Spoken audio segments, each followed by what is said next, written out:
Fala, vida boa, tudo tranquilo? Já pensou você foi comprar um vinho, analisa aquele rótulo, dá um trabalho danado para você descobrir um vinho que você quer, e aí analisa o rótulo, tá lá na adega procurando, escolhe aquele vinho, quando chega em casa, que abre, não tem nada a ver com aquilo que você esperava. Essa é a ideia que a gente vai fazer hoje. A gente precisa de auditoria, a gente precisa justamente auditar sistemas que vão desde a segurança, desde a confiabilidade, para que os processos dentro da indústria funcionem de forma correta. Isso vai melhorar muito a qualidade final do produto, isso pode evitar multas milionárias, pode evitar muitos problemas nos processos industriais como um todo. Seja bem-vindo à Automação com Vinho, eu sou César Feijó. Há mais de 25 anos trabalho como professor e integrador de sistemas de automação e vou usar essa experiência aqui para extrair do convidado aqueles cases engraçados, aqueles perrengues que ele já passou ao longo da vida aí, para que ele compartilhe a experiência com a gente. E aí, o papo seja bem engraçado, bem descontraído para você participar aqui com a gente. Se você ainda não fez, dá uma pausa no vídeo, vai ali na geladeira, pega uma taça, pega o seu vinho, bota seu vinho aí que a gente vai tomar. Vamos saborear um vinho junto com a gente aqui, enquanto a gente vai discutir um pouquinho, um tema bastante interessante que vai muito além das conformidades, né? Onde seja a parte de auditorias nas indústrias. Aproveitar também a oportunidade, se você ainda não é membro do canal, seja membro do canal, vai ajudar a gente, custa R$ 7,99 por mês, tem embaixo aqui, tem um botão para você se tornar membro. E aí se você gosta do conteúdo e quiser apoiar esse canal, vai ser interessante, vai ser importante para a gente, né?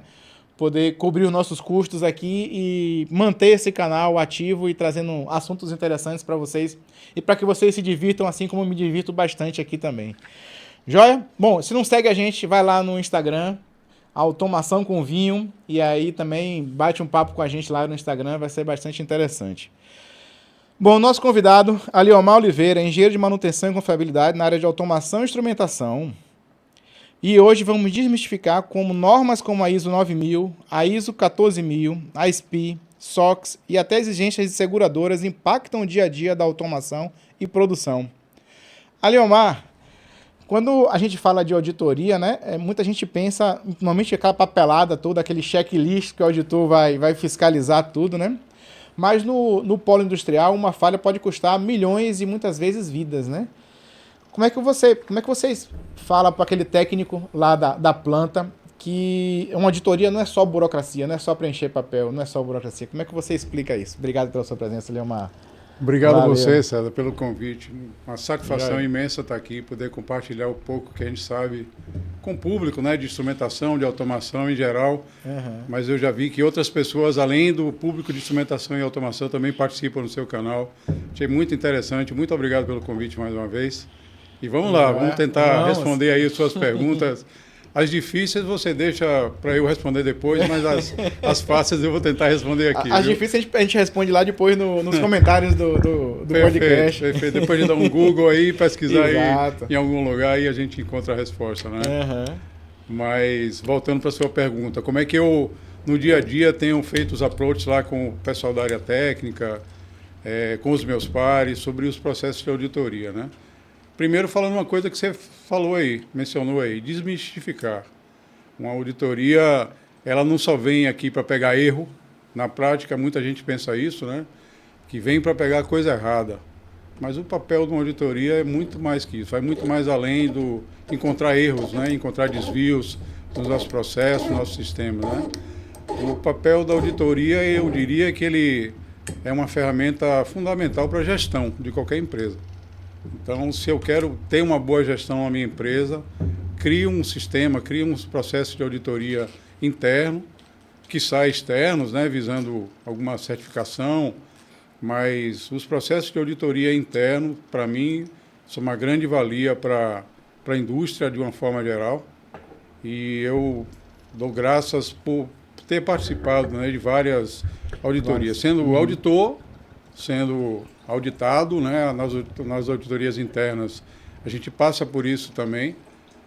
Você está sendo auditado por uma pessoa, por um colega da sua área, ou até por um auditor externo, não é? Isso é comum também para o nosso meio lá. Mas eu diria que o processo como um todo, ele não só é encontrar erro, ele não é encontrar desvios. Nesses debates, nessas defesas de conformidades, não conformidades que a gente passa no processo de auditoria, a gente encontra muito oportunidade de debater, de discutir uma norma técnica, um requisito específico de uma norma, até contestar, né, se aquilo lá está certo, se está errado. Então, tudo isso faz parte aí do processo. Então, tento mostrar para as pessoas que é natural, que você aplicar uma não conformidade ou receber, né, uma não conformidade não é nada não de é o fim demais. do mundo? Não é o fim do mundo. O fim do mundo seria se o acidente, se o desvio de qualidade acontecer e você já tivesse uma forma de evitar aquilo, né? Isso, para mim, eu considero o fim do mundo, mas o início é o processo de auditoria. Joia, vamos Vamos ao brinde, né? Vamos. Saúde. A nossa saúde. Boa escolha, João Marcos. Fantástico. Fantástico. Obrigado. Mas assim, existe ainda... É porque os processos de qualidade hoje em dia, felizmente, já estão muito mais universalizados, digamos assim, né, na indústria. Mas ainda se encontra muita resistência da produção, ou da engenharia, ou da manutenção nos processos de qualidade? Sim. Encontramos ainda assim. Na realidade, né, a primeira versão da ISO 9000, por exemplo, que é uma norma que trata de sistema de gestão da qualidade, ela vem de 87. E aí passou por algumas revisões. Em 94, por exemplo, passou por uma revisão. Depois, mais tarde, outras revisões. Mas quero dizer que a norma em si ela existe há muitos anos atrás. E a norma é conhecida, né? Apesar de ela ter sido revisada ao longo do tempo, a própria norma ISO 9000 foi revisada, mas as pessoas tendem a discordar, muitas vezes, dos requisitos ou a não conhecer a fundo os requisitos da norma e achar que aquilo não vai agregar valor. É o que eu mais tenho encontrado. As pessoas que acham que o requisito da norma não agrega valor. Mas a gente consegue, na prática, e com exemplos, né, vários, mostrar que agrega, sim, o valor. A resistência vai mais disso. Quando a pessoa não reconhece a importância que aquele requisito da norma tem, muitas vezes por não conhecer a fundo. Mas quando a gente tem abordado de uma maneira a explicar o próprio requisito, a razão de ser dele, eu acredito que isso tem convencido melhor tanto as pessoas do chão de fábrica como os gestores, etc. Então, hoje, eu diria que isso na indústria está mais quebrado, né? Não é tanto como a gente encontrava 10, 15 anos atrás, a resistência a implantar um requisito ou a se adequar a um requisito de uma norma, seja ela técnica, seja uma norma de gestão, por exemplo, como a ISO 9000. Boa pergunta, né? Qual a diferença da ISO 9000 para a ISO 14000? O que é que são essas normas? São as mais comuns. O que é que elas dizem? Bom, em linhas gerais, obviamente, né? Porque... Em linhas gerais, a ISO 9000, por exemplo, ela trata de gestão da qualidade, de uma forma ampla, mas ela trata do sistema de gestão da qualidade. Como eu disse, isso começou lá em 87, vem evoluindo, né, e basicamente direciona a empresa a montar o seu sistema de gestão da qualidade de uma forma bem abrangente, abordando aí vários setores da indústria, né, vários setores da empresa, mas focando no resultado, qualidade total do produto que é entregue ao cliente, né? Então, a nova ISO 9000, por exemplo, ela valoriza muito essa relação cliente-fornecedor.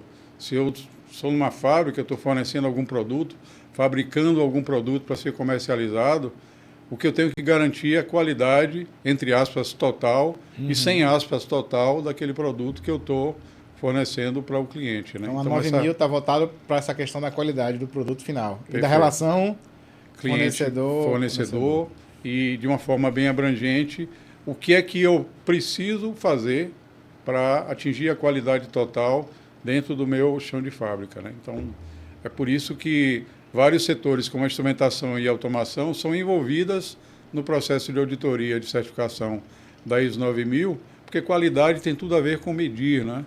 Tudo que você precisa monitorar de forma geral, seja a qualidade, seja o próprio meio ambiente. Você não controla nada se você não medir, né? Se você não medir. Então, esse jargão nosso, que é muito comum a gente falar isso o tempo todo, vale também para as certificações de normas de qualidade, de atendimento a ISO 14000, que continuando, né? A ISO 14000 já é mais voltada para o meio ambiente, gestão ambiental.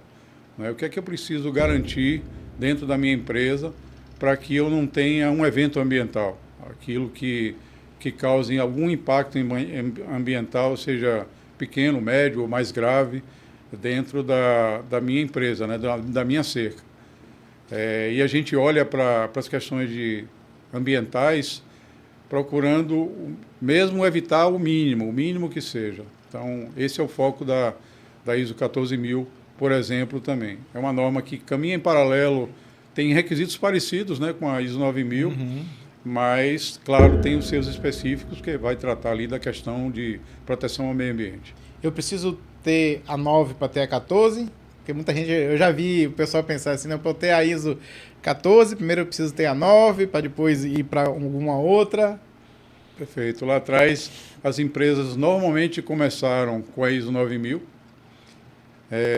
evoluíram, né, e viram que os requisitos da ISO 14000 têm muita coisa em comum, e aí por que não certificar também na ISO 14000? No passado, algumas empresas foram nessa linha, como também foram com as duas ao mesmo tempo.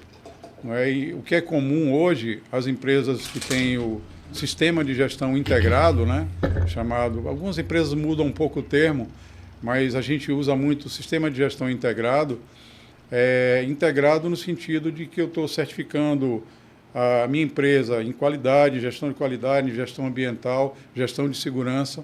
Então, é integrado dessa forma. Ou seja, os requisitos para atender o todo, qualidade, saúde, segurança, meio ambiente, dessa forma. Então, no final, assim, eu não sou obrigado a ter uma norma para ter a outra, mas as exigências que a outra vai exigir são bem menores quando você já está certificado em uma delas, né? Sem dúvida. Isso que eu estou entendendo, né? Sem dúvida. Quando a gente vai olhar o esqueleto, né, estrutural dos requisitos, eles têm muitas questões em comum. Uhum.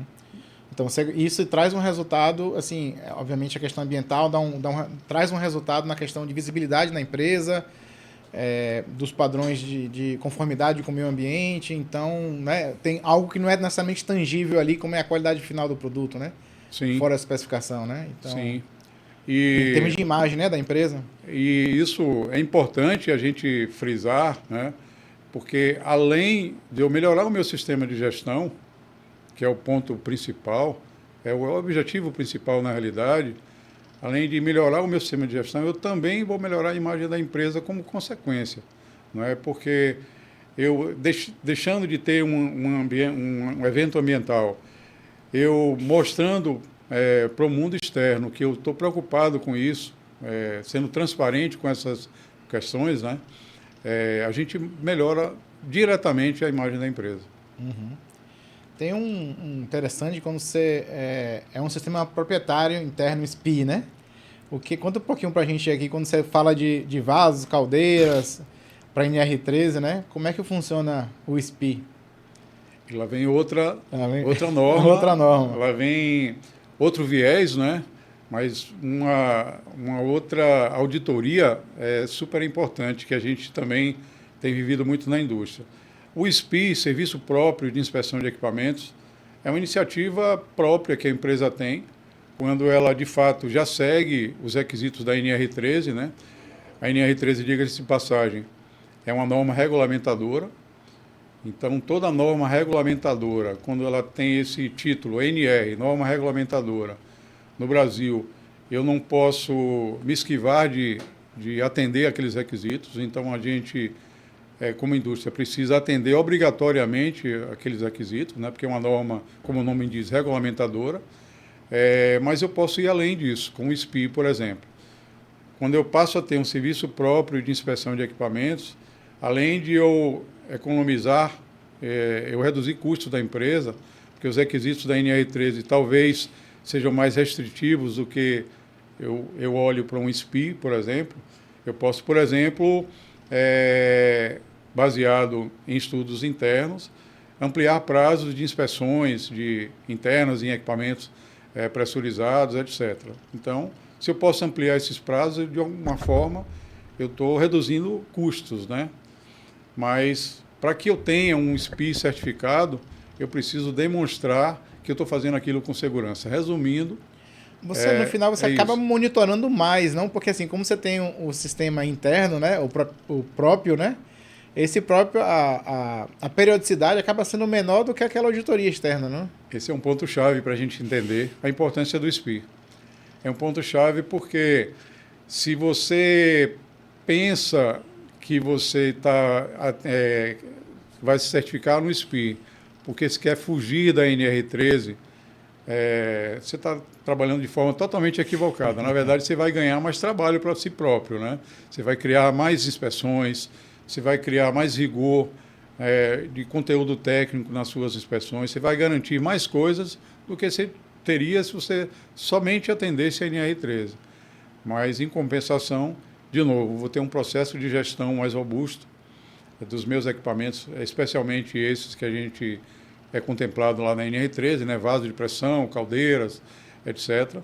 E eu vou ter mais rigor interno em atender aquilo do que se eu somente atendesse a NR13. Então você vai estar mais rigoroso, provavelmente, do que só atendendo a NR13. Perfeito. Né? Perfeito. Vai ser... Um outro ponto que, quando a gente fala do ambiente, aí não necessariamente industrial, mas assim, é o bolso do ser humano, é um problema, né? Existe alguma norma voltada para a questão do controle financeiro também?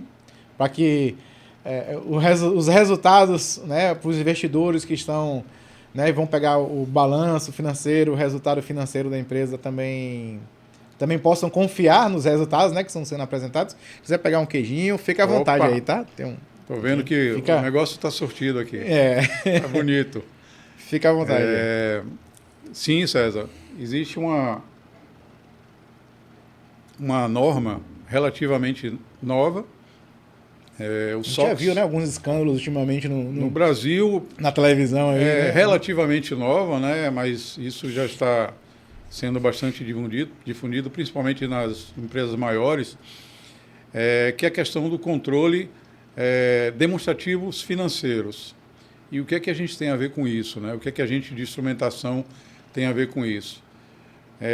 Em tese, para fazer os demonstrativos financeiros, eu preciso demonstrar também o quanto eu envio para um fornecedor via duto, ou seja, transferência de custódia de líquidos, mas também o quanto eu tenho armazenado dentro da minha empresa. Então, aquilo que eu tenho armazenado de matéria-prima, de produto final, dentro da empresa, armazenado em tanques e esferas, como é que eu demonstro que é aquilo mesmo que está lá? Então, aí já puxa a auditoria dos sistemas de medição, tanto os de transferência de custódia, né? Dos medidores de vazão de transferência de custódia, quanto os medidores de nível desses tanques. E aí a gente está falando que às vezes um errozinho pequenininho, mas quando você multiplica aquilo ali pelo volume na indústria, né? Você tem uma transferência de custódia às vezes, né? Ah, não, a diferença aqui é pequenininha, é 1%. Imagine que isso ao longo do tempo dá uma diferença enorme, né? E é um ponto que é auditado. Na realidade, um colega nosso já comentou isso aqui num dos seus podcasts, não existe medição 100% confiável, né? Não existe o zero erro, não existe zero incerteza. Mas a gente trabalha com faixas, né, de incerteza, e isso é conhecido, só que isso precisa ser demonstrado.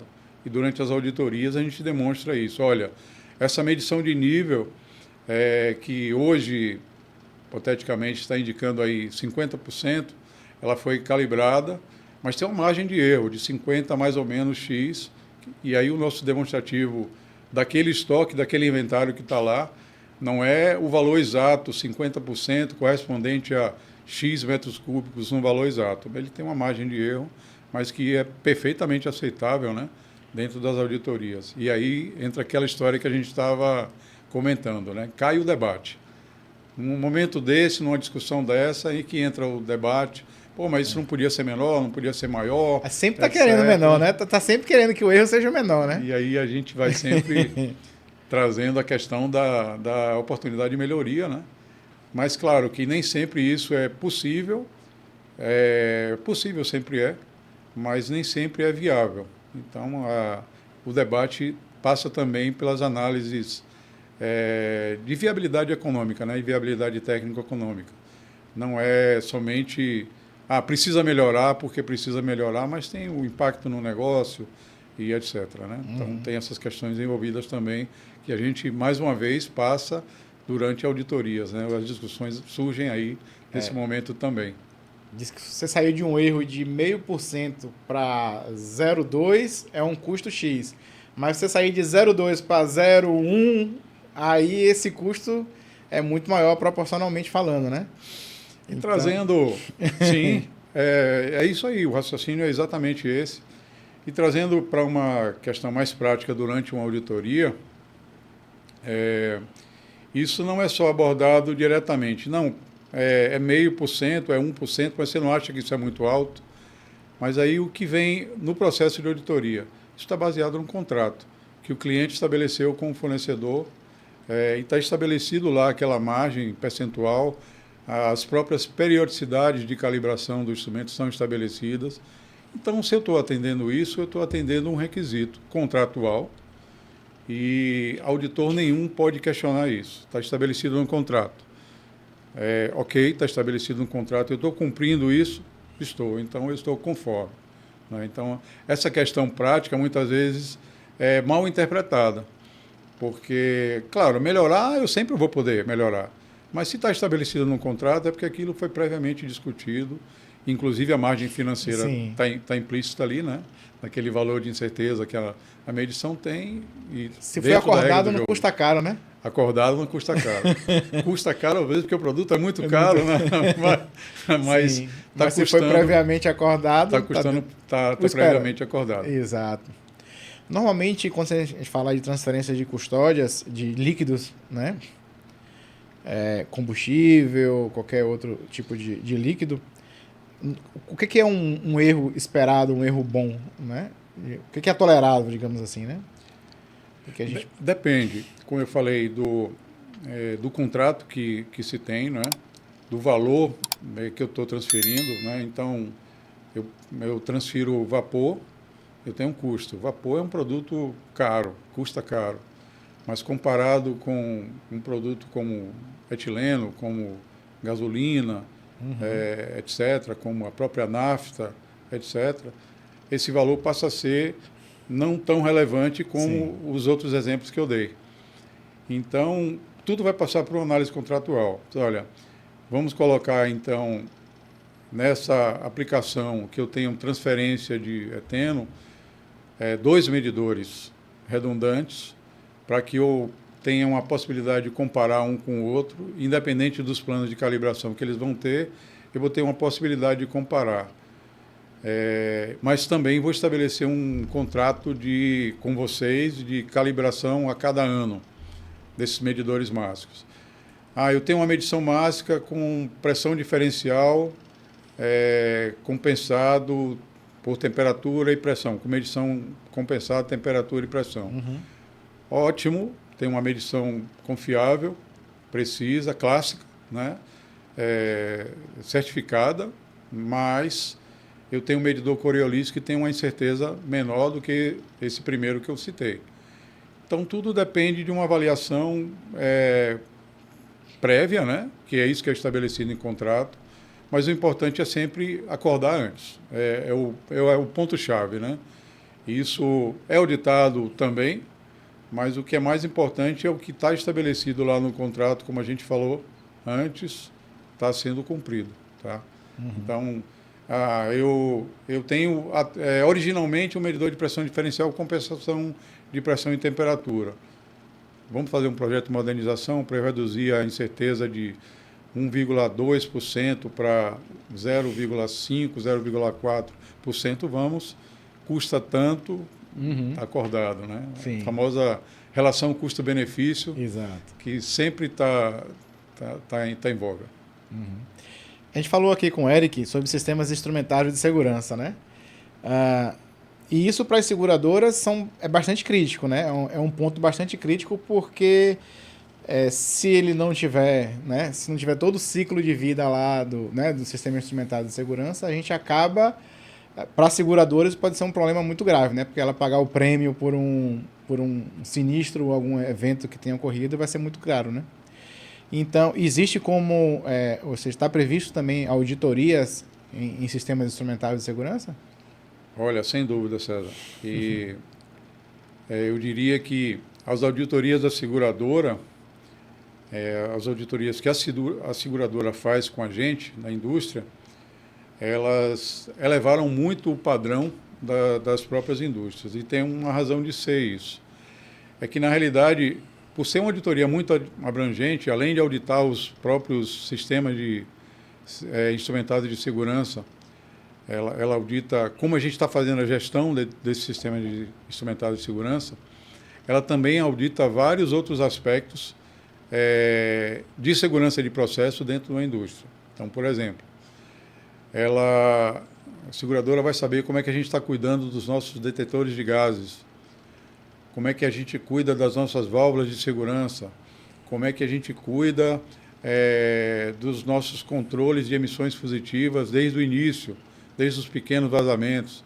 Então, é uma auditoria realmente bastante abrangente. E o objetivo qual é?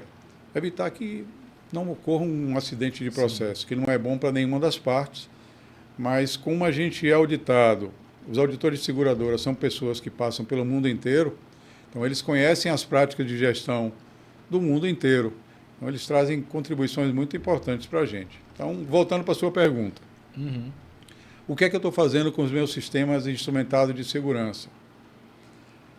Eu atendo a IEC 61511. Aí eu tenho na minha empresa uma pessoa que é especialista, certificado na IEC 61511, e ele divulga, e ele compartilha esse treinamento com outras pessoas, ele forma outras pessoas. Os meus planos são baseados em procedimentos, etc. Eu atendo esses procedimentos, eu atendo esses planos. Excelente. Passa um ano, passa 2 anos, vem uma nova auditoria. O auditor certamente vai perguntar, de forma indireta, o que é que eu melhorei com relação ao que eu estava há 2 anos atrás. Então, essa questão que a gente falou do processo de melhoria contínua, ele também vai nas questões de segurança de processo. A própria IEC 61511, no Brasil, já foi um mito, né? A norma em si já foi um mito.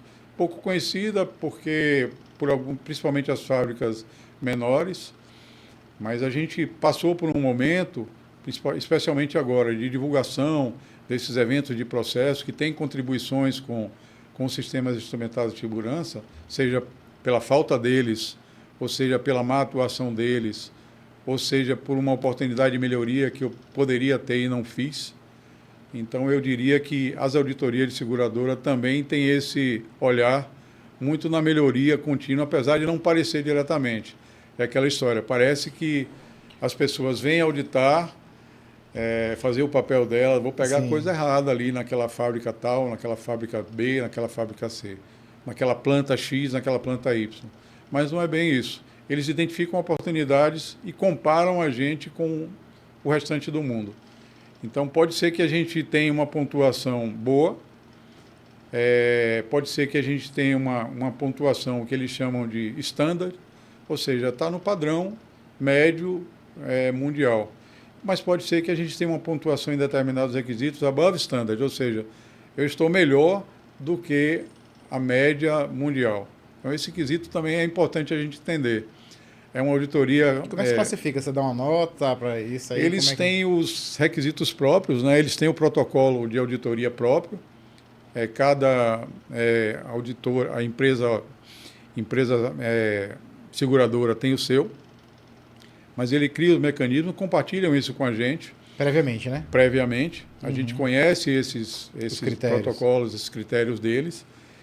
E durante as auditorias eles vão pontuando e explica por que a gente atendeu 100% ou atendeu parcialmente cada requisito daqueles e pontua com o que eles chamam de não conformidades, né? ou de oportunidade, de melhoria, etc. Tem os termos próprios também, mas essas questões são pontuadas durante os relatórios de auditoria, durante a própria auditoria e, finalmente, com os relatórios o resultado final. o resultado final, né? Então, isso é bem claro para a planta, eles deixam bem claro, com direito à réplica, inclusive, do que é que eles pontuaram durante essas auditorias. E são auditorias feitas por pessoas muito experientes e vividas mundo afora, né? Então, já vem direcionado para certas questões, obviamente, mas o ponto-chave é que eles identificam coisas que normalmente nós não enxergamos no dia a dia. E você consegue ter o seguro mesmo tendo alguma não conformidade lá? Sim, sim. Aí está a relação comercial da coisa. Claro que quanto melhor eu esteja, melhor a minha relação comercial com a seguradora estará. Mas a pontuação, o grade que a gente está no resultado final com relação à pontuação, ela se relaciona também com o prêmio de seguro e etc. Então, até eu chegar nessa etapa de auditoria, acho que várias coisas, etapas anteriores tiveram que ser atendidas, né? Como é que eu chego quais são as etapas que eu tenho que cumprir até chegar aqui na auditoria, seja de qualidade, seja na seguradora? Normalmente, né, quais são as principais etapas que uma empresa que está começando agora, vamos começar pela qualidade, né, ISO 9000, pronto. Para a gente poder exemplificar, né, e ter Até eu chegar na primeira auditoria de receber o primeiro certificado de ISO 9000, quais são as etapas que eu tenho que passar?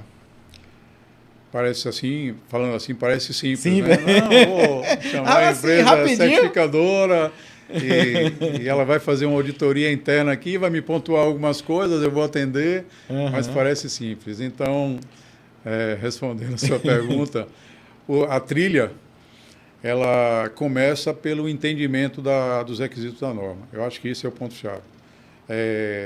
E ali vão ter requisitos, qualquer norma que eu esteja me referindo, vão ter os requisitos para determinados setores. Então, começa por eu compartilhar quais são esses requisitos, ter o correto entendimento e montar o meu plano para atender a isso. Então, vou citar um exemplo da qualidade. O que é que eu preciso atender, em linhas gerais, dentro da instrumentação e automação, para que eu tenha os requisitos da ISO 9000 atendidos? Quais são os requisitos específicos que eu tenho lá? Então, eu vou falar muito de plano de calibração de instrumentos. Mas de quê? De quais instrumentos? De todos? Não, daqueles que impactam na qualidade do produto. Então, já entra um exercício inicial, que é parte dessa preparação. Quais são as medições que eu faço dentro do meu processo industrial, produtivo, que impactam na qualidade do produto? É bom eu separar isso, porque eu não vou ter plano de calibração para 8.000, para 9.000 instrumentos. Então, eu separo já de cara quais são os instrumentos que afetam, as medições que afetam a qualidade do meu produto, e para esse sim eu monto um plano e eu demonstro isso para um auditor, né? Lá na frente, no processo de auditoria, eu demonstro que para aqueles que impactam na qualidade do meu produto, seja na qualidade do produto final ou intermediário, eu tenho um controle disso. Ou seja, eu estou garantindo que aquelas medições estão ok, estão conformes. Eu tenho um plano de calibração, eu estou atendendo esse plano. Então, é isso, um exemplo do caminho que eu chego. Para chegar nisso, não é da noite para o dia, porque muitas vezes eu não considero uma malha tal como crítica no meu processo anterior. Mas quando eu começo a avaliar, olha, aquela malha realmente ela impacta na qualidade do meu produto, ela é a temperatura do reator, etc., ou ela é uma medição de um fator de qualidade do meu produto final, enfim, tudo isso é parte da avaliação inicial, né, da trilha que a gente chama para chegar lá na certificação. E depois que você consegue essa certificação, qual é a trilha? O que muda nessa trilha? Porque depois você vai sofrer periodicamente novas auditorias, né? Então, a trilha muda um pouco, né? Porque você já conseguiu a certificação a primeira vez, não é exatamente a mesma, mas o que muda? E parece que muita gente pensa isso, né? A partir do momento que eu já recebi a certificação, o caminho fica muito mais fácil e acabou. Está escrito na pedra ali que eu estou certificado, mas a própria norma prevê isso. Primeiro, ela requer que você faça auditorias internas do seu processo de gestão como um todo.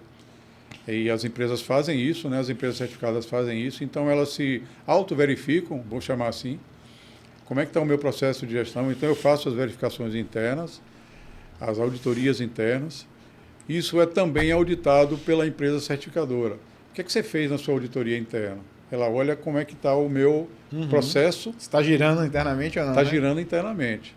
Além disso, pode acontecer de, apesar de... Vou dar um exemplo de novo dentro da instrumentação. Pode ser que eu atendi um plano de calibração X lá atrás, mas por algum motivo eu deixei de atender aquele plano. Então, já aconteceu da empresa pegar um desvio, alguma questão específica, mesmo numa coisa que já tinha sido verificado antes, mesmo uma malha, por exemplo, que já tinha sido verificado antes. Ou ela pegar uma malha diferente e que eu não tinha dado a tratativa adequada desde o início. Né? Então, o processo é outro detalhe, né? O processo de auditoria, claro, ele é amostral. Eu não posso auditar 100% de tudo da planta. Né? Então, normalmente se escolhe um espaço amostral ali para eu verificar no detalhe, seja em todas as nuances dele. Né? Um dos custos, imagino, seja a questão de calibração, né? Tem alguma forma de a gente aumentar essa periodicidade da calibração de todos os instrumentos, de todas essas malhas, porque isso acaba impactando no custo, né, de se implementar. Tem alguma tecnologia? Isso é um exercício, César, particularmente, a gente usava até mais alguns critérios mais técnicos, né, o famoso critério de Schumacher. O que era o critério de Schumacher, né?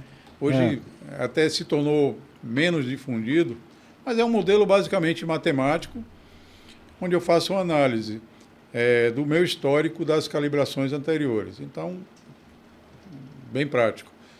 Eu calibrei 3 vezes, repetidamente, seguidamente, um instrumento tal. Nessas 3 vezes ele apresentou erro totalmente dentro do aceitável. Eu posso, baseado no critério de Schumacher, ampliar o prazo de 6 meses para 1 ano, ou para 8 meses, e depois para 1 ano? Sim, posso, baseado nesse critério técnico. Agora, isso passa por uma outra análise.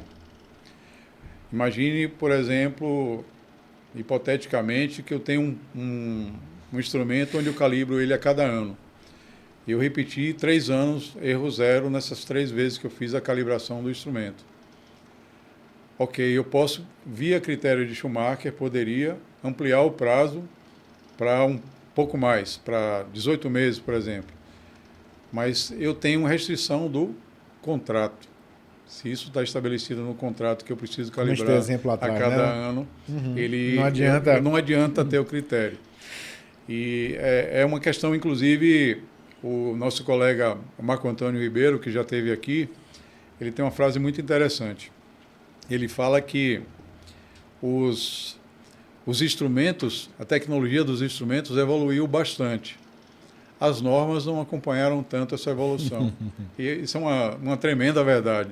Por quê? Porque se eu parar para analisar um instrumento Coriolis, por exemplo, quanto ele apresenta de erro ao longo do tempo, e uma análise estatística, não é pontual, eu vou ver que 1 ano é muito conservador para eu calibrar um instrumento do tipo Coriolis. Ele não vai descalibrar em 1 ano. Mas por que a gente faz isso? Porque para atender, de novo, o contrato que está estabelecido no contrato e tal. Então, tudo isso é viés da auditoria, né? Não deixa de ser. É um dos pontos da auditoria. Mas, de novo, o mais importante é eu atender o que está lá escrito, né? Sim. Você já teve exemplos, você tem algum exemplo que você possa citar, assim, de que a auditoria conseguiu pegar pontos que poderiam dar prejuízos ou provocar acidente numa planta? Tem situações onde a auditoria efetivamente serviu e você conseguiu se antecipar a problemas e evitar falhas catastróficas, por exemplo? Olha, sim, César. Isso nos dá satisfação em auditar, não é? Assim, um orgulho no bom sentido em você conseguir pegar um desvio e saber que aquilo poderia provocar um acidente de processo, por exemplo, e você evitou aquilo na prática verificando junto com o auditado, no detalhamento, né, das suas verificações. Vou citar um exemplo. Há uns anos atrás, uma auditoria que a gente chama de sistemas instrumentados de segurança, mas a gente tem um termo próprio, chama de auditoria de barreiras de segurança de processo. O que é uma barreira de segurança de processo? É aquilo que atenua, previne, né, um acidente de processo. Uhum. Por exemplo, um sistema de instrumentário de segurança é uma barreira de segurança de processo, porque ele impede ou atenua que um evento de processo ocorra, né, de fato. Então, nessas verificações, a gente viu uma determinada válvula que estava com plano de teste, uma válvula de um sistema instrumentário de segurança, estava com plano de teste em dia, com as condições de integridade ok, identificação ok. Então, não existia nenhum ponto, de acordo com o protocolo, que tivesse e apontasse para alguma não conformidade daquela determinada malha, né? Mas, o detalhe, a válvula solenoide, que fazia atuar aquela válvula, ela tem um escape para despressurizar o atuador da válvula. E esse escape tem um elemento sintonizador que provavelmente estava obstruído. Então, olha o detalhe, mesmo que o sistema atuasse, mesmo que a solenoide viesse a desenergizar corretamente por uma atuação do sistema, A válvula de escape. a válvula de escape Não ia impedir conseguia. olha o detalhe da solenoide, que a válvula ia impedir a solenoide ia impedir que a válvula de fato atuasse. Como é que a gente viu isso numa auditoria? Conversando, olhando e tal, aí pareceu estranho, né, o estado que estava o sintonizador. A gente questionou e a pessoa concordou, é outro ponto, né? Eu citei esse como exemplo. Mas muitas vezes o auditado ele não concorda com aquilo que você está apontando. Não, eu acho que isso... E aí, mas vem a oportunidade do debate. Esse foi um exemplo clássico, né, que eu peguei durante uma auditoria. É despretensioso, não é algo que você não estava imaginando, né? Que você iria... A gente não imaginava. E apareceu. E aí, a partir daí, o que acontece? Ó a melhoria contínua. Todas as malhas que eu já descobriu ali um possível... Agora você já presta atenção nisso aí, né? Já prestamos atenção. Já divulga, né, para as outras pessoas. Uhum. Inclusive, em alguns seminários, a gente já questionou se não tem um ponto de melhoria para isso, etc. Ou seja, é a evolução de um mínimo detalhe, né? Exato. E para um sistema de segurança ou qualidade, o que vale mais? É você fazer o checklist todo certinho, preencher lá, o cara ir na área, fazer auditoria, fazer todo o checklist, ou a cultura de segurança de uma empresa estar bem implementada e realmente estar difundida dentro da empresa? O que vale mais? É o cara que faz o checklistzinho para o auditor checar lá, ver o papel preenchido, ou é a cultura da segurança da empresa? Essa pergunta faz a gente pensar bastante. Mas eu diria que são as duas coisas juntas. A cultura é importante, inclusive do auditado, em receber o auditor como sendo uma pessoa que vai ali para questionar certas coisas, mas o objetivo é debater. Então a gente percebe que muitas pessoas são resistentes a receber a informação que a gente está tratando ali, mas a observar a cultura, por exemplo, que acontece muitas vezes. A gente está passando por um processo de auditoria, ou sendo auditado, o auditor encontra um desvio, a gente concorda e corrige na mesma hora, ou providencia a correção na mesma hora. O que é que isso demonstra?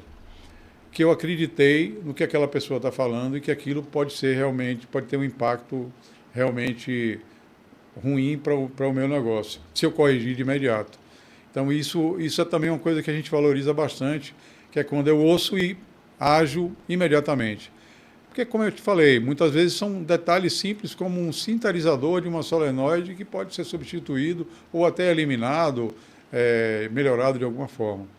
Ou seja, essa cultura que você citou, ela passa por esse viés também. O quanto eu aceito melhorar. Você já viu falar na resistência à mudança, Exato. né? A resistência à mudança, Isso é o ser humano, né? o famoso sempre fiz assim, agora vem o César lá, só porque ele tem 35 anos de automação e vai falar que eu preciso fazer diferente. Mas essa a questão. A gente tem que... Eu estou falando dos outros, mas eu estou falando comigo mesmo. Está lembrando dos seus processos. Estou lembrando dos meus processos. Pô, sempre foi desse jeito, sempre deu certo. Não é? A gente tem, indiretamente, intuitivamente, eu diria, essa fala, né, interna. Pô, eu sempre fiz assim, sempre coloquei dessa maneira, sempre deu certo. Por que eu vou mudar? Mas existe um outro ditado também que diz que se você sempre fez assim é porque precisa mudar, né? Sempre fez assim porque está na hora de você mudar. Porque tem alguma coisa que tem que melhorar aí, né? Exatamente, porque senão não é melhoria contínua, né? Porque se você está fazendo sempre da mesma forma a vida inteira, está na hora de mudar. Exatamente. Em contrapartida, para mudar, eu tenho que analisar qual é o ganho que vai me trazer. Isso precisa estar claro. Né? Outra questão que eu acho super relevante dentro desse processo de auditoria. Eu posso refutar uma não conformidade, seja de um auditor, de uma empresa certificadora, seja da seguradora? A resposta é sim, posso refutar. Nós costumamos fazer isso. Uhum. Não refutar de forma grosseira, mas discutir o porquê que aquela pessoa está fazendo aquela consideração.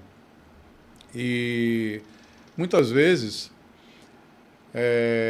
o implantar aquela melhoria ou aquela oportunidade que ele está pontuando traz um custo tão elevado ou traz outros malefícios, vamos dizer assim, paralelos, né, que eu posso contra-argumentar. Então, eu vou citar um exemplo prático. Um sistema de combate a incêndio, por exemplo, que pode danificar o meu sistema, os meus painéis de automação, por exemplo, em uma automação indevida, ele não é 100% viável.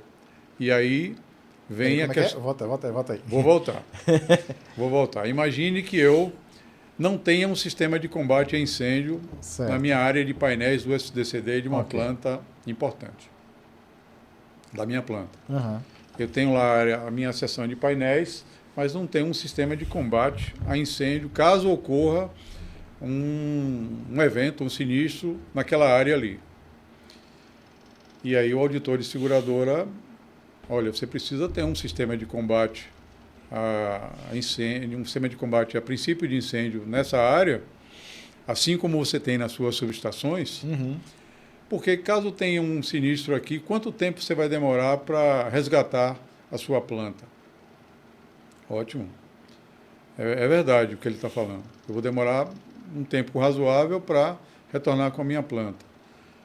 Mas o que acontece se esse sistema, depois que eu implantar ele, atua indevidamente e ele despeja, por exemplo, um pó químico lá nos meus painéis, por exemplo? Eu vou ter um dano talvez similar ao que eu teria se tivesse um princípio de incêndio em um painel só. E ao invés de ter minha área de painéis toda coberta de pó, eu vou precisar parar a planta, enfim. Aí vem essa questão. Aí, se eu questionar isso, o auditor pode questionar de volta. Não, mas você pode ter um sistema que não seja a pó, seja por outro princípio. E aí vem as questões. E aí a gente também pode rebater da seguinte maneira. Não, mas eu posso também calcular a probabilidade disso ocorrer e saber que isso é muito improvável de acontecer um incêndio aqui, e ainda que aconteça, eu tenho meus detetores de fumaça aqui, vou pegar isso no início. Ou seja, dei um exemplo de que não está escrito na pedra também, né? Mas que as coisas podem ser questionadas durante o processo de auditoria. E esse debate... A fala do auditor não é sagrado, né? Não é sagrado. Não é, apesar de toda a experiência que ele tem, e principalmente quando ele demonstra com exemplos, né, mundiais o que ele está falando. Então, isso passa... outro aspecto super importante de uma auditoria é que isso passa por nós, além de reavaliarmos os nossos sistemas internos, de saber como é que o mundo tratou aquele ponto que a gente pode estar considerando vulnerável naquela oportunidade ali. Entende? Então, esse é um exemplo clássico, né? A questão do sistema de combate a incêndio em sala de painéis. E é bem cobrado isso, né? É bem cobrado e a maioria dos painéis não tem. Tem detetor de fumaça, mas não porque, tem. Assim, solução técnica, no final, sempre, praticamente para tudo, para quase tudo, tem uma solução técnica para você dar. Vou botar um sensor por aspersão dentro do painel, né? Vou pegar um de fumaça, termovelocímetro. Tem soluções técnicas praticamente para quase tudo. Não é? Mas é como você comentou, né? Você tem que saber estatisticamente qual a probabilidade disso acontecer e se for um falso positivo, né? Exatamente. Isso tudo tem que ser levado em conta, né? Antes de você tomar uma ação, né? E não só porque existe uma solução técnica ou porque um determinado fabricante agora implementou aquilo num determinado produto que necessariamente será implementado, né? Exatamente. E quais são os principais erros que você pega normalmente, né? O que é o mais comum de um auditor encontrar nos processos? Normalmente as falhas de registros. Que, assim, são falhas humanas, né? Mas, assim, eu diria que especialmente na forma de registrar ou no que foi registrado. O que é que a gente faz em auditorias? Normalmente a gente tem um jargão da conformidade, né? Que diz assim, se você quer ter conformidade, você escreve o como você faz, o que e como você faz como está escrito e você registra isso. É um jargão. Então, o que é que isso quer dizer? Que você procedimenta, você normatiza aquele item, ou seguindo uma norma internacional, ou seguindo uma norma própria, você estabeleceu o procedimento. Aí, a partir do que você estabeleceu, você faz como está escrito. Parece simples, mas não é tão simples assim. E você registra isso. Então, muitas vezes, tudo é procedimentado, ok. É feito como está procedimentado, ok. Mas no registro você não encontra a evidência que você está buscando que de fato foi feito. Então, muitos desvios estão na forma de registrar. Então, vou citar um exemplo. Uma planilha de calibração de um instrumento, seja ela no sistema próprio, seja ela em Excel. Os dados que estão lá registrados não condizem com o que você mencionou num relatório resumido. Você falou que o instrumento estava sem erro, mas, por exemplo, dado tal aqui, está aparecendo que no ponto X o valor foi encontrado foi Y, diferente do que era esperado. E aí? Foi um erro de digitação, etc. e tal, vou corrigir, etc. Então, assim, se tem um exemplo comum do que acontece, em como você registrou, ou do que você não registrou, deixou de registrar, ou às vezes falta o registro. Cadê o registro? Não, foi o fornecedor que extraviou o registro, vou buscar. E aí, durante a auditoria, tá bom, pode buscar e você tem até amanhã para me apresentar. O registro não aparece. Não, perdeu, etc. Então, a questão dos registros, ela parece também simples, mas é bem relevante. É o mais comum É o mais comum. de acontecer, né? Sem falar das questões mais pontuais, né? Mais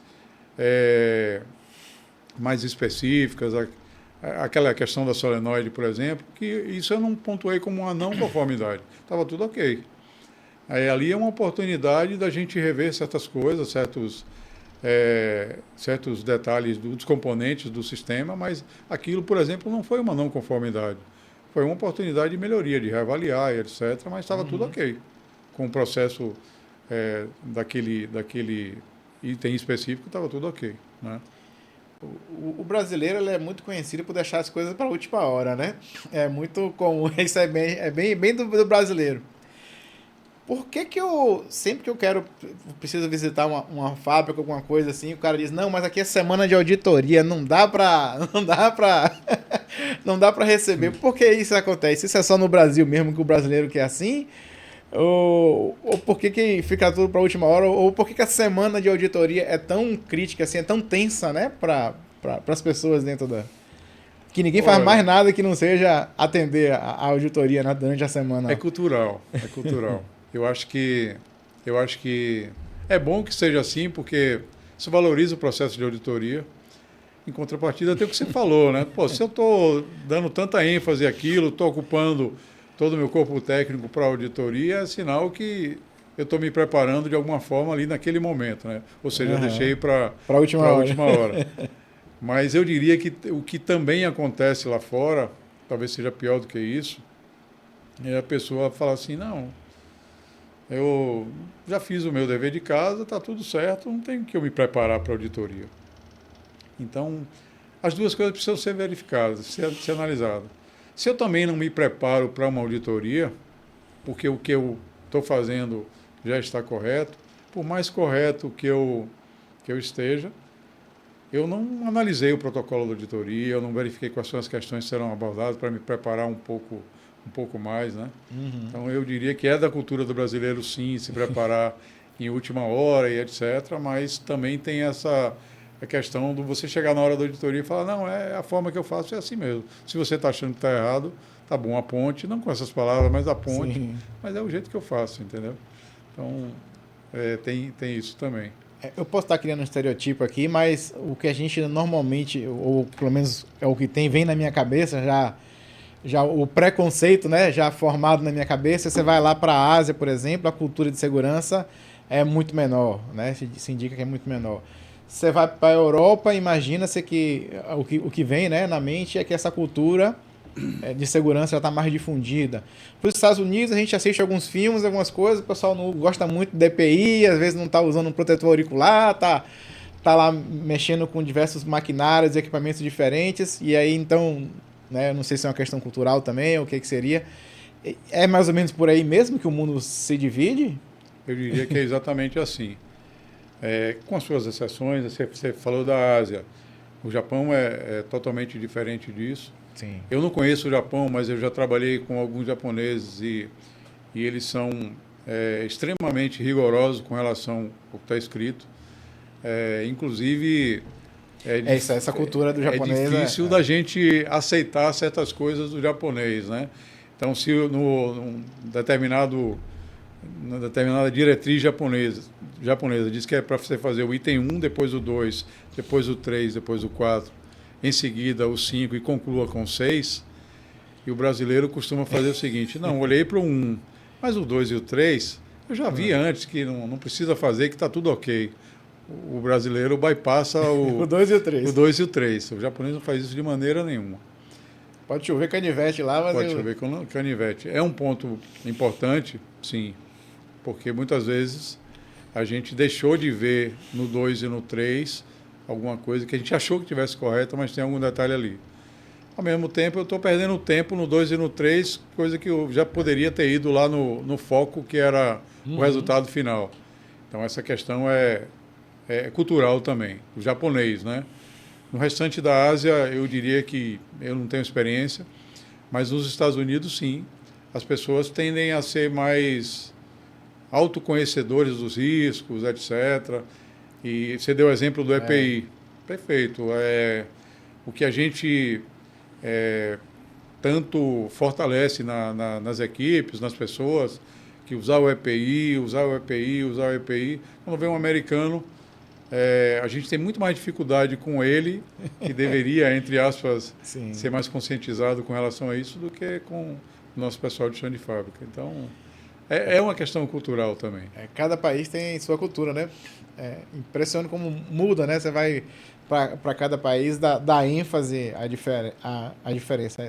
Esse exemplo do Japão que você deu é bem interessante, né? Porque a gente teve a Copa do Mundo aqui, o pessoal comentou bastante, né? Que o japonês, quando terminava o jogo, saía limpando o estádio inteiro, né? Então, é uma cultura completamente diferente da nossa, né? Do que a gente tá acostumado a funcionar por aqui, né? Você já recebeu japonês aqui também, não? Já japoneses, indianos, né? A gente... eu trabalhei, tive uma experiência numa fábrica que tinha umas máquinas que era desenvolvida por indianos. E é interessante a gente falar da cultura, né? Os engenheiros que desenvolveram essa máquina especificamente eram doutores em mecânica, tinham um conhecimento muito profundo, mas eram pessoas extremamente simples. E aí, diferente dos japoneses, eles ouviam os questionamentos que a gente fazia como se fosse assim, algo de outro mundo, né? Coisa que para nós parecia o que a gente estava questionando o básico, mas para eles até queriam explicar e tal, mas achavam assim, pô, isso não tem nada a ver com o problema em si, com o que a gente está fazendo aqui. Então, assim, de novo, a cultura ela é diferente em qualquer país. O japonês, sim, ele é muito mais rígido com relação ao procedimento, com relação a seguir norma, com relação aos requisitos, principalmente os próprios deles, né? Sim. Tem essa questão também. Essas novas tecnologias que estão na moda, entre aspas, aí, né? Como inteligência artificial, blockchain para você fazer, né? Rastreabilidade. Essas novas tecnologias têm ajudado nos sistemas de auditoria também? O que você observa aí de novas tecnologias influenciando na auditoria? César, eu vou tomar cuidado com o ajudando, ajudado. A resposta do ajudando, né? As tecnologias ajudando. E vou dar um exemplo de novo. A gente tende com transformação digital, com indústria 4.0, a ser sempre mais preditivo, mais prescritivo, e com malhas de controle, com malhas de monitoramento não é diferente. Então, o que a gente tem buscado? Cada vez mais ser preditivo. Ao invés de tirar um instrumento ou ter um plano de calibração de um instrumento, tirar ele para a bancada, calibrar com um padrão conhecido, de tempos em tempos, isso é ótimo, isso sempre funcionou. Mas hoje a tendência é que eu faça uma análise online desse instrumento, dessa malha, saber se ele está tendo algum desvio por determinados parâmetros que eu consigo facilmente online. Eu consigo hoje aquisitar os parâmetros de um transmissor de nível, de uma chave de nível, de um transmissor de vazão e saber se ele está propenso a ter algum desvio de calibração, por exemplo, né? Mas ótimo que eu faça isso. Mas e aí? Se eu fizer isso, eu não vou de encontro ao que está escrito lá na norma NR13, por exemplo, que eu preciso ter um plano de calibração para os meus instrumentos de pressão. Então, até isso é uma questão a ser sendo debatida, né? Uma coisa pode agregar valor e muito, como esses pontos que a gente está colocando, mas eu não posso deixar de ter o plano de calibração porque eu preciso também atender a norma, né? Então, vai, de certa forma, de encontro, né, a eu implantar a tecnologia em razão de eu ter que deixar de ter um plano de calibração que me custa, que às vezes indisponibiliza aquela malha, isso é prejudicial também, mas é também uma questão que passa por avaliação de norma. E existe nesses SGIs da vida aí, esse sistema de gestão, né, alguma coisa de inteligência artificial que de repente facilita o trabalho do auditor no sentido de pegar aquela massa de dados, de documentação, e você subir isso para uma determinada inteligência artificial e ele fazer uma análise e já tentar pegar os pontos, né, os não conformidades, de repente, naquela documentação toda. Existem algumas ferramentas voltadas para esse... Você talvez ganhou um case aí, né?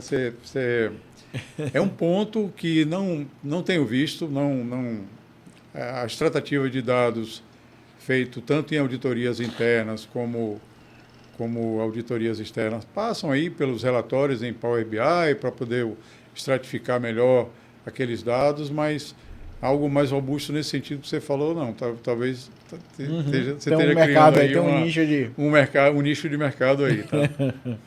Interessante. Uma vez se comenta, né, assim, é que às vezes essa questão toda de regulamentação, de normas de auditoria, acaba atrapalhando um pouco as inovações nos processos, né? Acaba amarrando um pouco, não consigo inovar ou criar um sistema, um modelo diferente.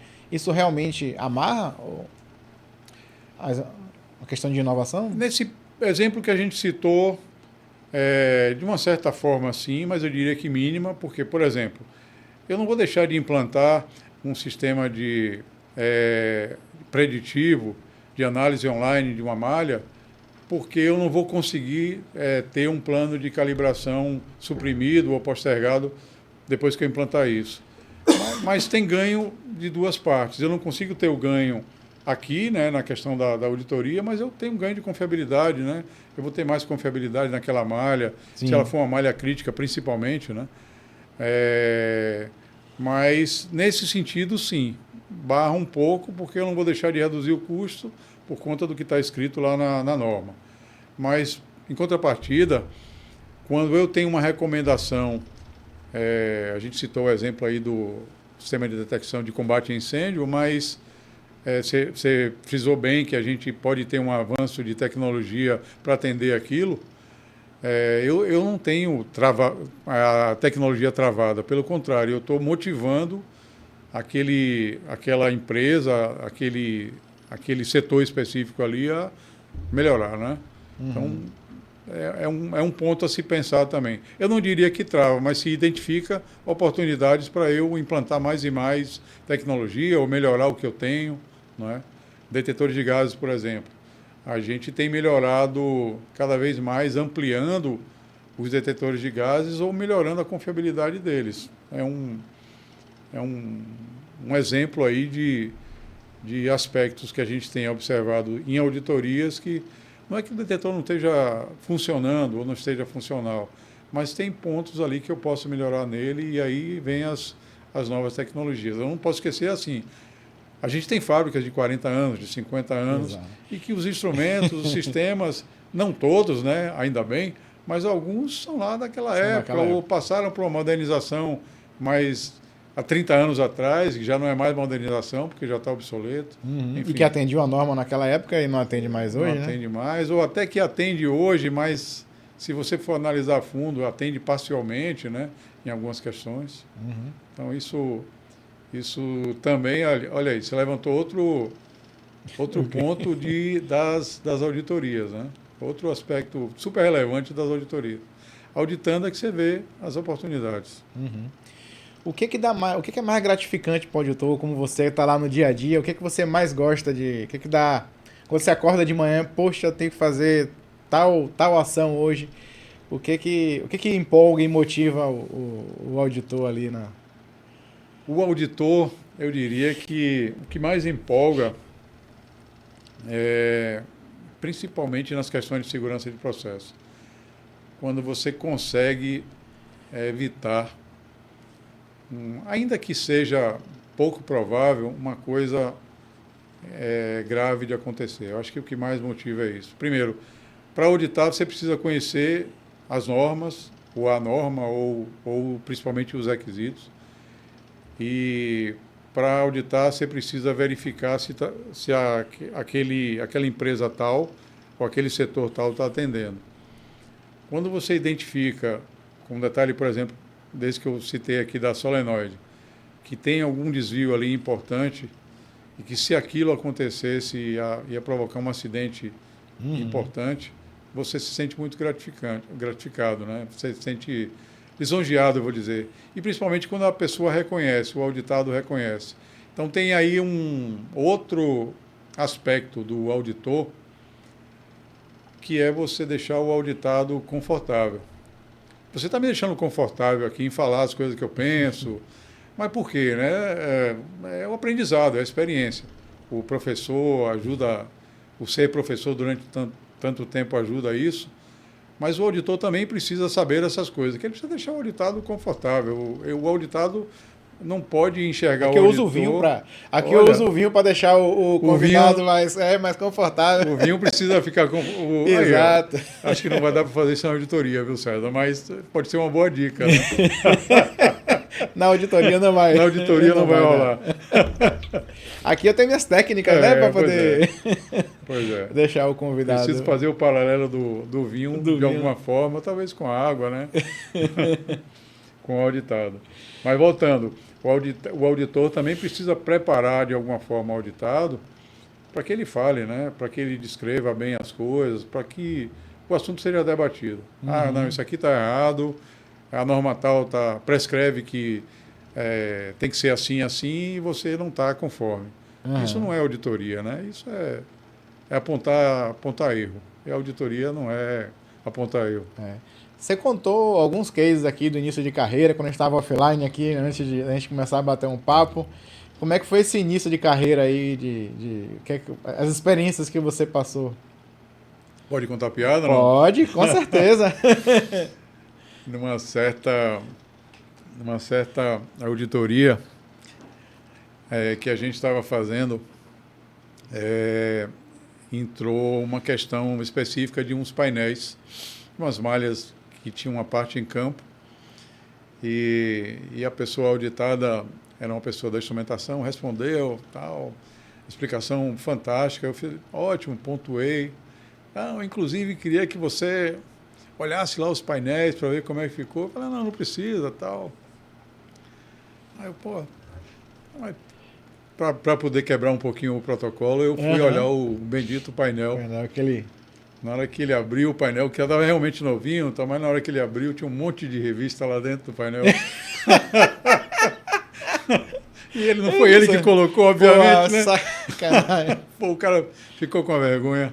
Mas assim, faz parte, né? O cara todo orgulhoso, ainda não mostrar o painel novinho, dele, zero. Já tinha explicado o projeto inteiro, a melhoria que foi feita, mas aí na hora que abriu o painel, estava lá um bocado de revista de outra pessoa, certamente. Para maiores também, era revista para maiores? Era para maiores de 18. Algumas eram, né? Mas enfim. Tem essas situações engraçadas, mas eu contei a piada para falar também de um lance importante em auditoria. Fale o que está sendo perguntado. Responda o que está sendo perguntado. Primeiro, não que o que ele fez seja uma coisa ruim, mas que o objetivo da auditoria é verificar vários pontos, né? Uma amostra, como a gente falou. E se você começa a falar muito, descrever muito e fugir do foco, muitas vezes o auditor não vai conseguir verificar tudo. E outra coisa, né? Você vai acabar falando coisa a mais que não está conforme e nem estava previsto naquilo que o auditor estava falando. Não é ruim se for uma auditoria interna, mas muitas vezes compromete a imagem até da empresa se for uma auditoria externa. Esse exemplo, graças a Deus, não foi numa auditoria externa, obviamente, foi uma questão interna, mas é um ponto assim como exemplo, né? Fale o que está sendo perguntado, seja objetivo, o auditado não pode ser prolixo, mas principalmente responder de fato o que está sendo perguntado para não gerar questões como essa, né? E o que te levou aí para essa área? Por que a Oleomar veio parar aqui nessa área? O que te motivou? Foi um acaso ou foi algo... Eu diria que foi o acaso. Veja só. Como é que Porque começou essa história? Assim, eu quando estava na faculdade, eu sempre disse, né? Que nunca ia ser professor na vida, etc. Não era a minha... Porque eu já trabalhava com automação na época, né? Então, já estava na empresa, no mercado corporativo. Então, eu falava assim que eu nunca ia ser professor na vida. Até que um professor meu, que foi meu orientador, inclusive, na época da graduação, falou assim, não, você não quer vir dar aula aqui, não sei aonde, na faculdade. Eu já tinha terminado a graduação, já tinha entrado na especialização, no mestrado, estava fazendo já as... E aí, pronto. Aí depois que entrou, o cara que dizia que nunca ia querer, eu já tentei sair várias vezes, não consigo, porque é uma cachaça que faz a gente voltar e essas coisas acontecem, né? Sim. Então, tô só dando o meu exemplo aqui, né? Contextualizar como é que foi o meu caso. Eu acho que o meu teve uma pequena parte que foi o por acaso, né? Na verdade, a minha primeira experiência depois da graduação, foi nessa empresa, né? Era um trabalho específico que era de certificar a empresa na ISO 9000, que era uma novidade na época, como a gente falou, mas veio gostar, né? Eu gostei muito do processo de auditoria, como auditado, né? Então, o aprendizado, conhecer a norma a fundo, questionar a norma, não é? Eu fiz coisas a mais, por exemplo, naquela época não tinha um padrão de cor no Brasil. Uma das variáveis que impactavam a qualidade dessa empresa que eu estou falando era a cor. E aí tinha um requisito na norma ISO 9000, era mais detalhado, que as malhas críticas para a qualidade precisariam ser calibradas, né, contra um padrão nacionalmente ou internacionalmente reconhecido. Beleza, com pressão, com temperatura, nível, vazão, tá tudo certo. E cor? Cor não tinha. Aí o que é que eu faço agora, né? Cor não tem. E aí tinha lá um adendo, né, nesse requisito, que você poderia desenvolver um procedimento interno. Aí eu não fiquei satisfeito com desenvolver um procedimento interno para calibrar a cor. Não, eu vou pesquisar esse negócio aí. E aí descobri, por acaso, né, assim, nas pesquisas, que nos Estados Unidos tinha um padrão para cor. A NIST, né, a National... O Inmetro dos Estados Unidos tinha estabelecido um padrão para cor lá e ele podia, inclusive, fornecer isso, que era uma solução que tinha um padrão de cores estabelecidos e que aquilo servia como padrão. Aí eu falei, então eu vou trazer isso para o Brasil. Sim. Na época tinha perguntado para algumas empresas, por exemplo, a Kodak. Sim. Não, a gente aqui está desenvolvendo. Nem a Kodak tinha esse procedimento, né?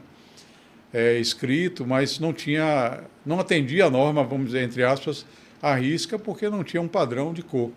E a gente trouxe, foi um diferencial importante para essa auditoria. E esses desafios, que é o que eu gosto, né? Eu gosto muito de desafio. Esse desafio, eu me autodesafiei, na verdade, né? Eu poderia ter ido para a linha do, não, vou simplesmente criar um procedimento aqui e tal, e tinha um espectrofotômetro lá no laboratório, eu vou criar alguma coisa e vamos seguir nessa linha aí. Mas preferi ir na linha do internacionalmente reconhecido, o padrão dos Estados Unidos era, né? Esse você acha que foi seu ponto de virada de chave? Que foi o que... Foi um dos. Porque assim, eu posso fazer algo a mais do que está na norma. E foi bem satisfatório quando o auditor falou, eu nunca vi isso em lugar nenhum no mundo, né? Quando ele falou isso, isso é um diferencial importante. Apesar da gente ter tido pontos básicos nessa primeira, esse reconhecimento do próprio auditor, da organização que a gente tinha, dos nossos certificados de calibração, dos nossos procedimentos, que era uma coisa facilmente acessível, por exemplo. Aí aquilo eu gostei disso, entendeu? Eu sempre fui muito, mesmo depois da graduação, eu nunca pensei em gestão. Eu sempre pensei em seguir na área mais técnica, mais especialista, mas isso me fez mudar de ideia. O primeiro emprego o primeiro trabalho, na verdade, já me fez mudar de ideia. Aí segui com consultoria depois disso. Não durou muito tempo, mas eu parti para fazer consultorias em sistema de gestão, de qualidade, mas muito voltado para a instrumentação. Porque na época era muito pouco comum as pessoas conhecerem as questões dos planos de calibração, o porquê daqueles planos, etc. Então eu achei que tinha um nicho ali, eu segui nessa E o que você foi estudar para poder se especializar na área aí? Basicamente, isso é da prática. Honestamente, foi conhecer a norma, discutir com outras pessoas. A norma ISO 9000, ela puxa outras, né? A ISO 10012, ela puxa o ISOGAN para instrumentação, ou seja, ela puxa outra e você ir cada vez mais conhecendo e questionando, né? Aqueles requisitos que estão ali para poder implantar. Foi o que me fez crescer um pouco nessa área, né? Assim, de conhecer as normas, de ler as normas, de entender, de discutir com alguém, mesmo que não seja um expert naquele item. Só o fato de você debater muitas vezes já te faz crescer muito. É o que você faz como professor. Você sabe, eu tô rezando a missa aqui para o vigário, mas eu sei que o professor ele aprende muito quando ele ensina. Principalmente quando ele vai ensinar uma coisa diferente do dia a dia dele. Então, ele tem a técnica, né? Ele tem o método, mas o fato dele se preparar para ensinar algo que ele não conhece a fundo, ele aprende muito mais do que os alunos. Uhum. E foi o que aconteceu comigo. E aí isso despertou, pô, legal essa área e tal.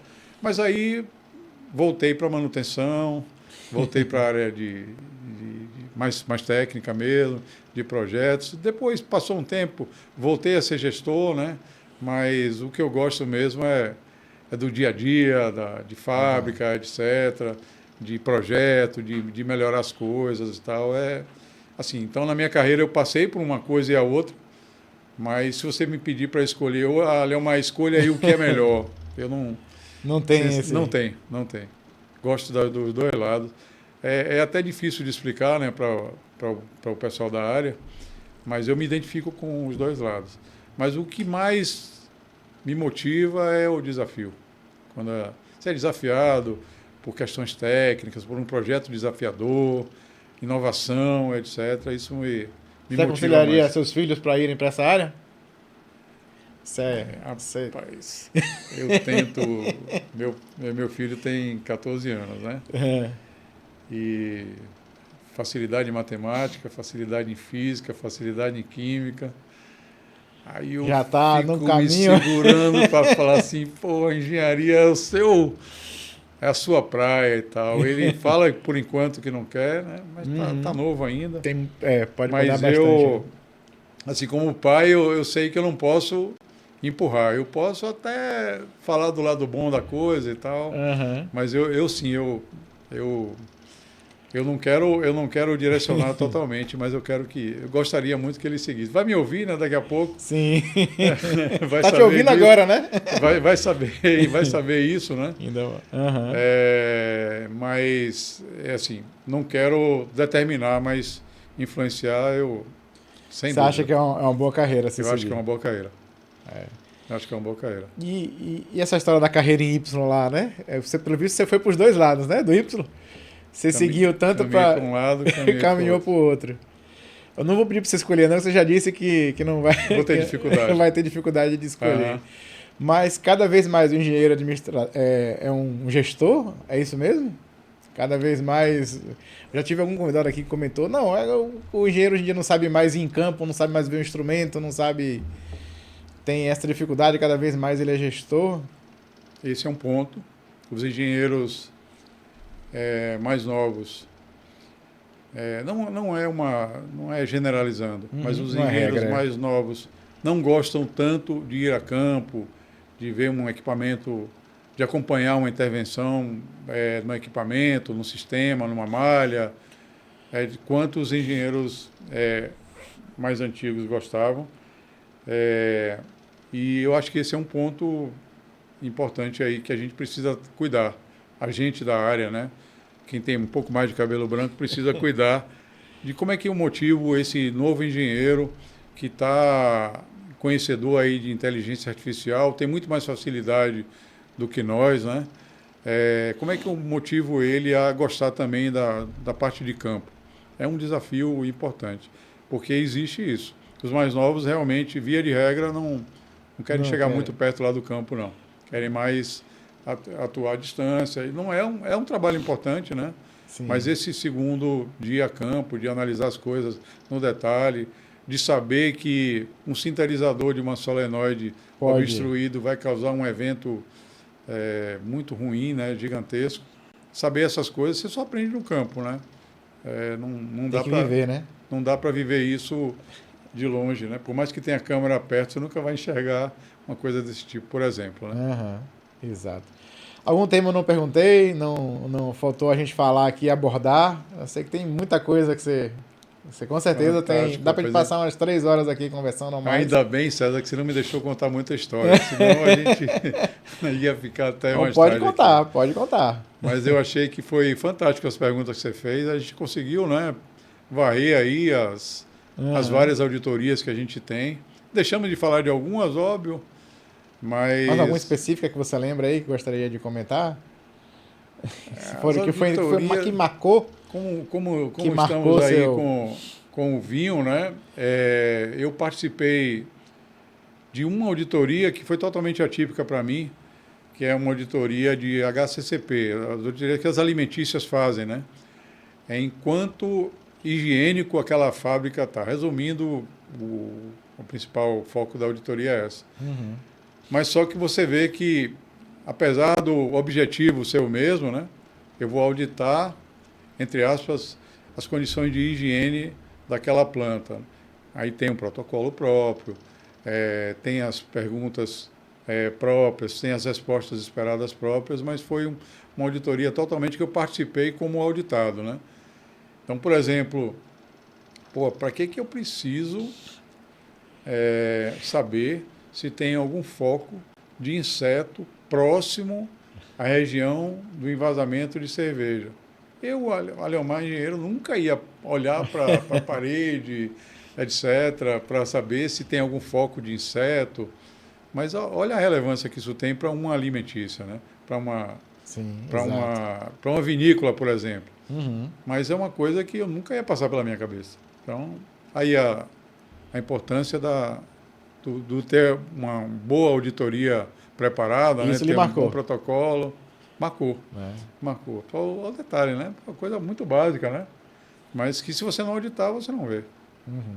não percebe, né? E teve casos negativos também, que não deixaram boas lembranças, que se aprendeu com aquilo, né? Com os erros. Teve É, exemplos ao contrário também, né? Que você aprende com erro. Poxa, é porque a gente comete muito erro ao longo da vida, né? sim. Já cometi vários, né? Mas teve exemplos de erros cometidos que você pode deixar como exemplo para a turma aí que você aprendeu bastante? De coisas que deram errado sempre, né? Mas, assim, as coisas que deram errado durante...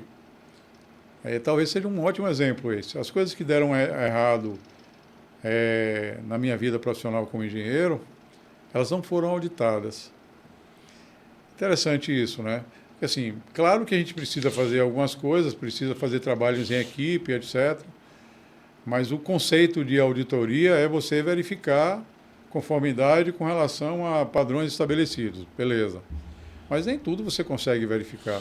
Então, as coisas que deram errado dos meus projetos, etc., porque não foram auditados por alguém, independente de ser interno, Aham, sim, sim. externo e tal, ou ser da área ou não. Mas não consigo lembrar de nada que eu fiz que deu errado, mas que foi auditado. Se tivesse sido Ser auditado, auditado, né? talvez tivesse É porque evitado, eu né? comentei isso assim, porque errar, não no sentido de má fé, porque né, não tô falando que a gente errou por Aham. má fé, não, porque erra porque é ser humano, né? Sim, Ser humano a gente erra, por isso, para isso que existe auditoria, na sim, verdade, né?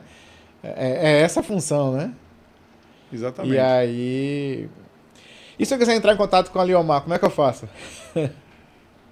Vou deixar meu e-mail, César, Pronto.